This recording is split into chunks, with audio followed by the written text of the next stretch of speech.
Hello नमस्कार दोस्तों। I hope आज का बनाया हुआ ये टॉपिक्स आपको पसंद आए। आज का टॉपिक है ग्लोब, अक्षांश एवं देशांतर। Globe, latitudes and longitudes. समझ के बात को। इस चैप्टर को भी हमने 4 भागों में बांट के रखा है। समझ के बात। पहला पार्ट में ग्लोब को समझने की कोशिश की है। दूसरा पार्ट में लैटिट्यूड को समझने की कोशिश की, जिसको अक्षांश बोलते हैं अपने हिंदी में। तीसरा पार्ट लॉन्गिट्यूड बोले तो देशांतर को समझने की कोशिश की है। समझ के बात को। ये तीसरे पार्ट में। और चौथे पार्ट में क्या समझने की कोशिश की है, इंडिया का ग्लोब पे लैटिट्यूड और लॉन्गिट्यूड के हिसाब से इंडिया कहाँ पे, किस पोजीशन पे स्टेट करता है, लाई करता है। ठीक है, चलिए ठीक है, हम टॉपिक को बिना किसी देरी के स्टार्ट करते हैं। समझ के बात को।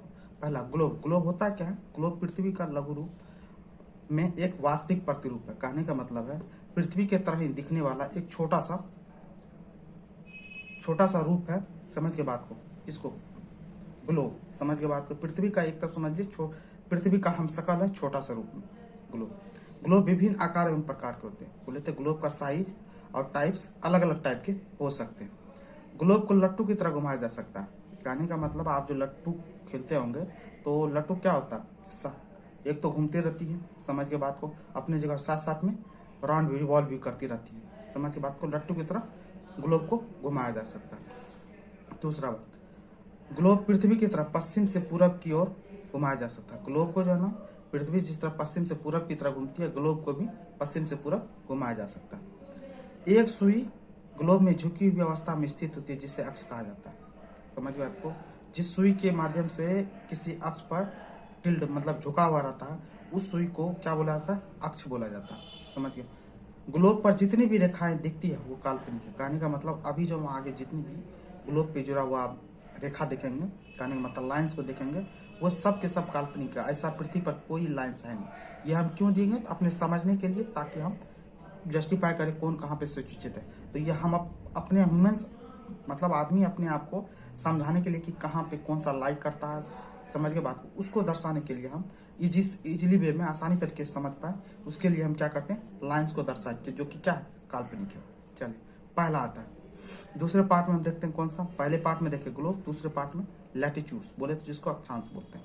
ये फिगर आप देख रहे हो, इसमें देखिए आप कुछ कुछ चीजें देखने को। ऊपर सबसे ऊपर पार्ट में कौन है? उत्तरी ध्रुव। नीचे वाले पार्ट में दक्षिणी ध्रुव। ठीक है बात को। सबसे बीच में कौन सा लाइक कर रहा है? पृथ्वी को अलग अलग लाइन के द्वारा हम डिवाइड कर देते हैं अक्षांश के हिसाब से। पहला कौन है? 0 डिग्री, जिसको क्या होता है? विषुवत रेखा। 0 डिग्री जो है क्या करता है? पृथ्वी को 2 भागों में बांट देता है। एक उत्तरी ध्रुव, दूसरा नीचे का दक्षिणी ध्रुव। समझ के बात को। कहने का मतलब है ऊपर का नॉर्थ साइड, नीचे का साउथ साइड। नॉर्थ और साउथ में कौन बांध देता है? 0 डिग्री विषुवत रेखा।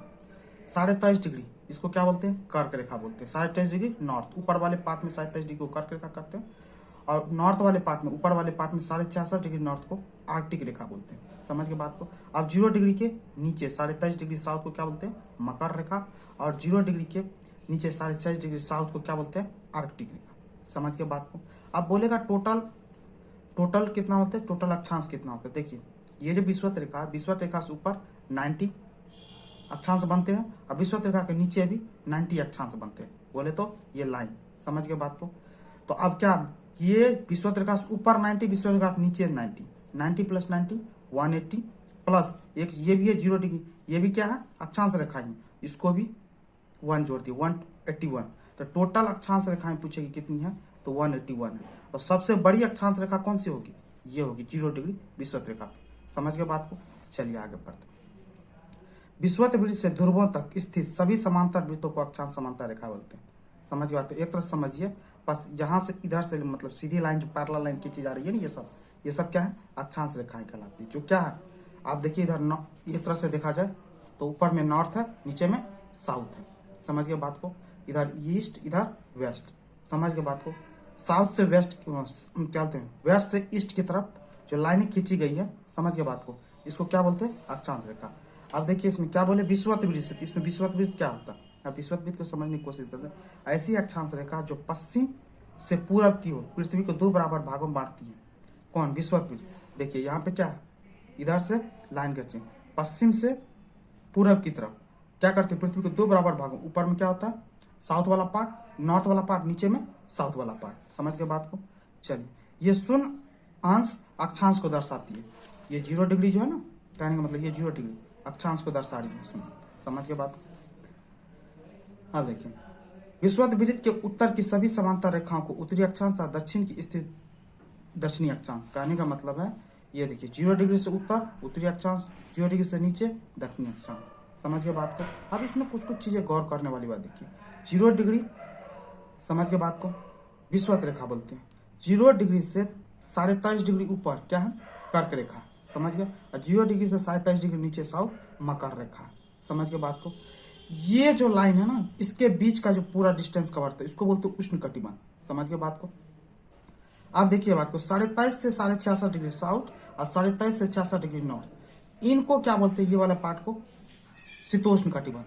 शीतोष्ण बोले तो शीत प्लस उष्ण, शीत प्लस शीत बोले तो ठंडा, उष्ण बोले तो गर्मी। कहने का मतलब यहाँ पे जो है ना सन की लाइट, सबसे पहली बात तो 0 डिग्री से 27 डिग्री नॉर्थ, 0 डिग्री से 27 डिग्री साउथ के बीच में क्या होता है ना, सन की लाइट डायरेक्ट पड़ती है। याद रखिएगा, ये डायरेक्ट पड़ती है किसने, 0 डिग्री से 27 डिग्री नॉर्थ और 0 डिग्री से 27 डिग्री साउथ के बीच में सन की लाइट डायरेक्ट पड़ती है। इसीलिए इसको सबसे ज्यादा गर्मी पड़ेगी तो क्या बोलते हैं उसको, उष्ण कटिबंध बोलते हैं। अब यहाँ से क्या होता है, सन की लाइट थोड़ी तिरछी पड़ने लगती है। कहने का मतलब फुल गर्मी नहीं, कहने का मतलब हल्का गर्म और हल्का ठंडा, इसको क्या बोलते हैं, शीतोष्ण। शीत प्लस उष्ण, ठंडा भी रहेगा और गर्मी भी रहेगा। 23.5 से 66 डिग्री नॉर्थ में और 27 डिग्री से 66 डिग्री साउथ में, इसको बोलते हैं शीतोष्ण। नॉर्थ वाले को उत्तरी शीतोष्ण, साउथ वाले को दक्षिणी शीतोष्ण। और सबसे ऊपर वाला पार्ट शीत कटिबंध, ऊपर सबसे 66.5 डिग्री से ध्रुव पोल तक शीत कटिबंध, 66.5 डिग्री से पोल तक, इधर साउथ में भी 66.5 डिग्री से पोल तक, इसको ऊपर वाले को नॉर्थ शीत कटिबंध, नीचे वाले को साउथ शीत कटिबंध। समझ में आ गया बात को। चलिए अब तीसरा पार्ट में पढ़ने की कोशिश करते हैं देशांतर को। समझ के बात को। देशांतर जिसको लॉन्गिट्यूड बोलते हैं, उत्तर से दक्षिण ध्रुव की ओर खींची गई काल्पनिक रेखा को देशांतर रेखा कहते हैं। अब नीचे में देखने की कोशिश कीजिए, ये देख रहे हैं ग्लोब, उत्तर से दक्षिण, नॉर्थ पोल से साउथ पोल की तरफ खींची गई लाइन को, समझ के बात को, काल्पनिक रेखा, ये क्या है, काल्पनिक रेखा, इसको क्या बोलते हैं, लॉन्गिट्यूड बोलते हैं। समझ के बात को। सभी देशांतर यामोत्तर की लंबाई समान होती है। कहने का मतलब है इसमें जितनी भी लाइन ऐसे करके दी सभी की लंबाई समान होती है। लेकिन एक बात याद रखिएगा, अक्षांश में सभी की लंबाई, सभी अक्षांश रेखाओं की लंबाई समान नहीं होती है। समझ के बात को। सबसे बड़ी अक्षांश रेखा बोला जाएगी यदि आपसे पूछा जाए तो कौन सा है, विषुवत रेखा 0 डिग्री। समझे बात को, सबसे लंबी अक्षांश रेखा। समझ के बात को। अब चलिए बात को, ग्रीनविच ब्रिटिश वेधशाला से गुजरने वाली देशांतर रेखा को प्रमुख यामोत्तर 0 डिग्री देशांतर बोला था। कहने का मतलब है कि जब साइंटिस्टों ने अपना एक विचार विमर्श करने के बाद क्या किया, 0 डिग्री देशांतर को, समझिए बात को, प्रमुख यामोत्तर रेखा देशांतर रेखा बोला गया इसको। समझ गए, जो कहाँ से, ब्रिटिश वेधशाला है। समझ के बात को, ब्रिटेन। 0 डिग्री देशांतर से 180 डिग्री पूर्व या 180 डिग्री पश्चिम की गणना की जाती है। कहने का मतलब है 0 डिग्री से, कहने का मतलब 0 डिग्री को जहां माना गया उसके ईस्ट वाले पार्ट को, पूर्वी वाले पार्ट को, इधर वाले पार्ट को, समझ के बात को, 180 डिग्री पूर्व बोला गया, 0 डिग्री से इधर वाले को 180 डिग्री पश्चिम बोला गया। भारत का मानक समय 82.5 डिग्री ईस्ट है। समझ के बात को, इधर वाले पार्ट में, समझ के बाद ईस्ट वाले पार्ट में भारत है।